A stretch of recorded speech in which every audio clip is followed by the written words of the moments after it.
Amy, give us a little background about kind of what's been going on for you around sex, love, and dating and recovery.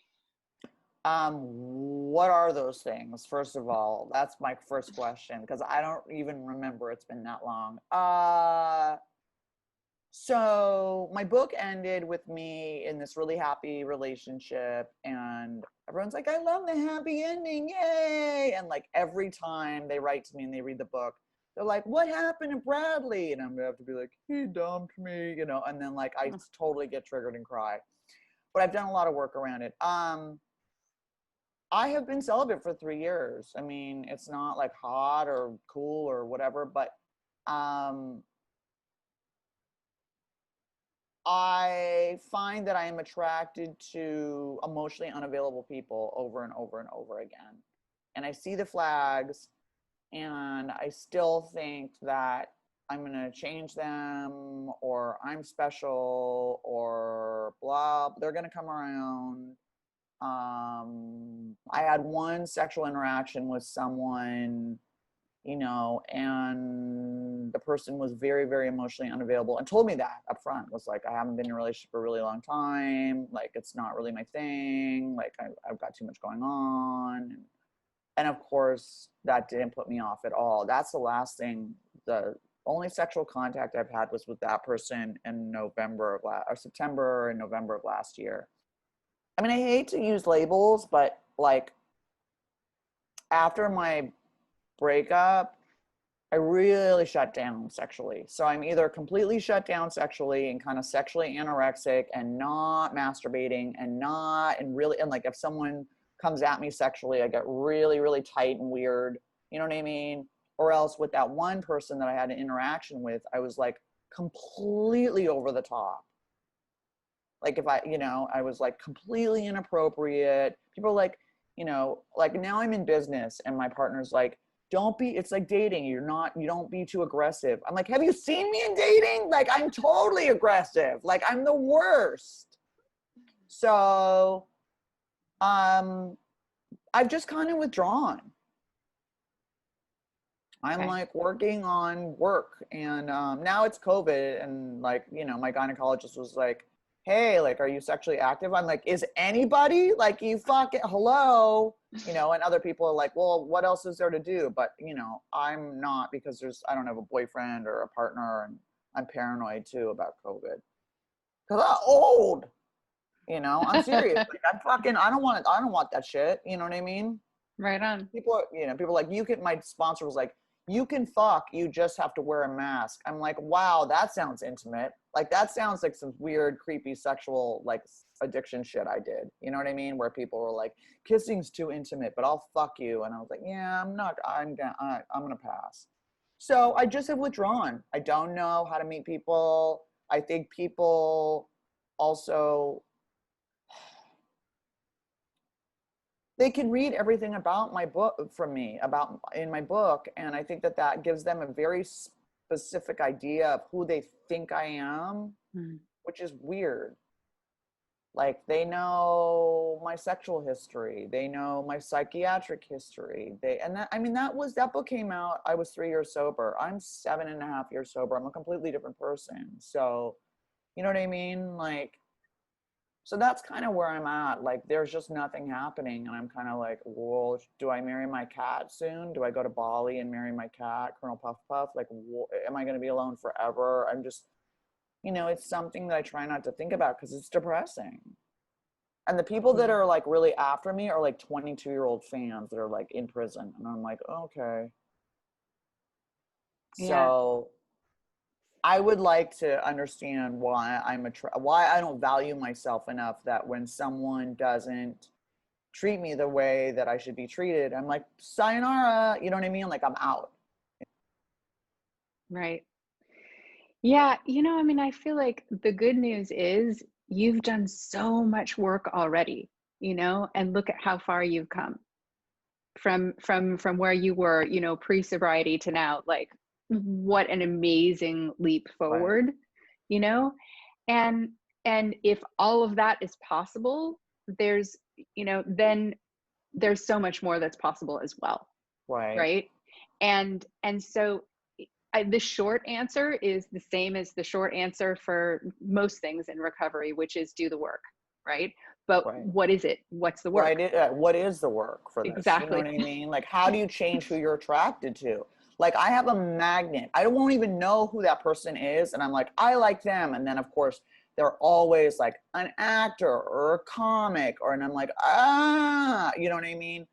Yeah, and that's the tough thing too, I think, about being in the entertainment industry and being in Los Angeles, you know, being surrounded by that all the time, because for one thing, it's a closed system, which is never healthy, you know, Right. and we want, right? And we want Everyone knows each other. And being in recovery yeah, and then in Hollywood, it's like yeah, everyone fucking knows everyone. It's such a nightmare. It's a total yeah. nightmare. The other thing I've run into too, which is like weird, like jealousy from partners. Mm, Like they want to be the star. You know what I mean? And it's yeah. like, you know, Right. Right.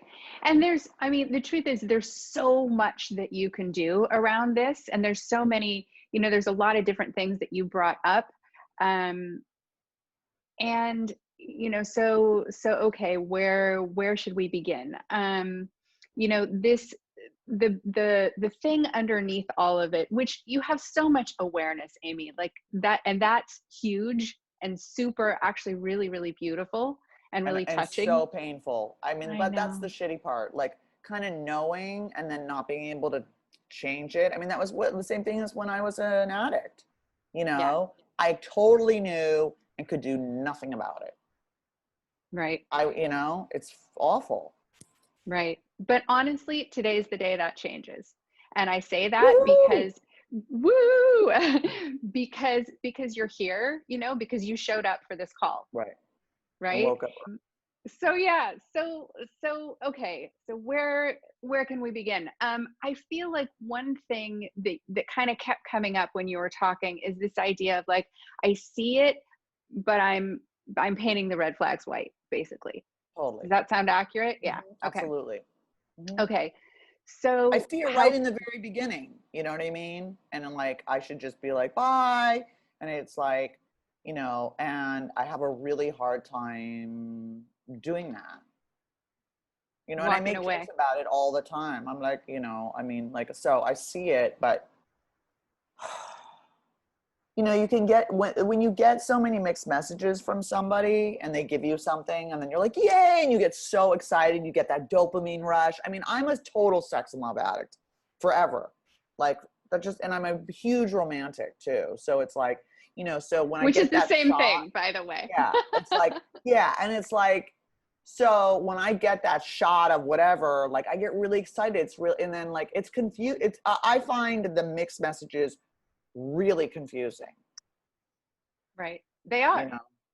So They and are. like you know, yeah, and they throw me up and down, and I really so kind of I'm just kind of like you know I have a lot of people blocked. Good for you. Well, That because I don't want to wait and see if they're gonna text me. I can't. It's too painful.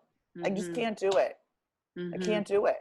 The So I block them uncertainty. and I protect myself and I don't look at their social media. I just like fuck it. You know what? Like no. Yeah, and the whole COVID situation is I mean, it's definitely challenging and I think that's true Oh, for everybody, but especially for somebody who's in the space that you're in right now.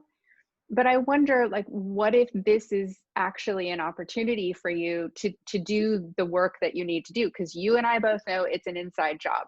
of course. And there's a, I mean, I feel like I have a really simple way to look at like qualifying someone, which is Hmm. the 4 A's. So are they attractive, appropriate, available, and abundant? What's abundant mean? Um, Like in what? well, Like what does that mean? I feel like each woman gets to sort of define that for herself. So for some Like women, abundantly abundant. hung? No, I'm sorry. I'm so sorry. Sorry. No, like abundant, like generous, like giving in terms of like showing up, abundantly emotional, like showing up for you or returning That's a kind calls or that's like a for kind of me, abundance, yeah. that's kind of what I would think. Someone who's also like generous financially and someone who's sort of emotionally sort of present and calls you back and is like, you know what I mean? Like I'm too old for games. I'm not interested. I'm just not interested. Yeah. Well, and I think too the thing is, you know, Would you be comfortable dating a man who doesn't have a job?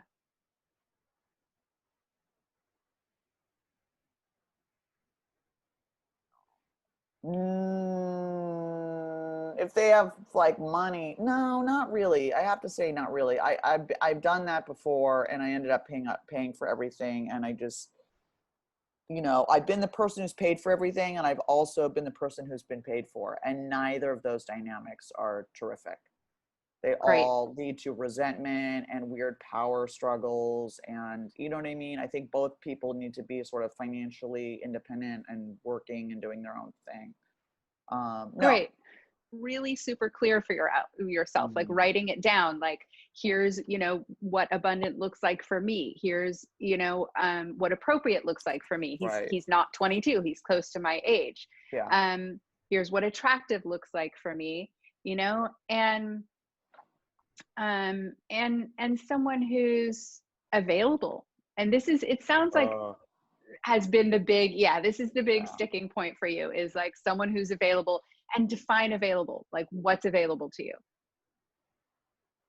What does it look like? Here comes the crying. I feel it now coming up. Ooh, you hit a nerve. What's available to me? You fucker. Wow. Wow, there's a lot of pain there, huh? Mm. Um, Available to me means someone who texts you back in an appropriate time, calls you, who's engaged in your life, who shows up for you when you're emotionally having a hard time, can give compliments, can say, hey, I'm really happy to hear from you, like can be emotionally, whoa, I knew you were going to make me cry, and I just had my eyelashes done. I'm going to kill you. I'm going to send you, give me your Venmo after this, bitch. They're all going to fall out. Um, yeah, someone who makes time for you, and someone who can tell you how they're feeling in a good way, you know? Amy, you are all the things. You're gorgeous, you're smart, you're kind, you're in a good place in your life, you're accomplished, like you're all the things. You're a catch. And sometimes it's like you're the only one who doesn't know it, right? And Yeah, everyone says that, but I don't feel like it, because I feel like someone would be like, oh my God, you're awesome. I feel like maybe I'm too broken or too crazy or I'm too needy or I'm too old or I'm too this or I'm too that. Like I don't, everyone's like, you're a unicorn, you have everything. And I'm kind of like, then how come, you know, like why am I by myself then? I've been by myself for 3 years. yeah, which PS, I was single in recovery for 12 years. It sucked and I hated Yeah, it. And I so wish that someone had given me the straight dirt a lot sooner, which is why I do what I do, that's because awesome. you don't have to go through that.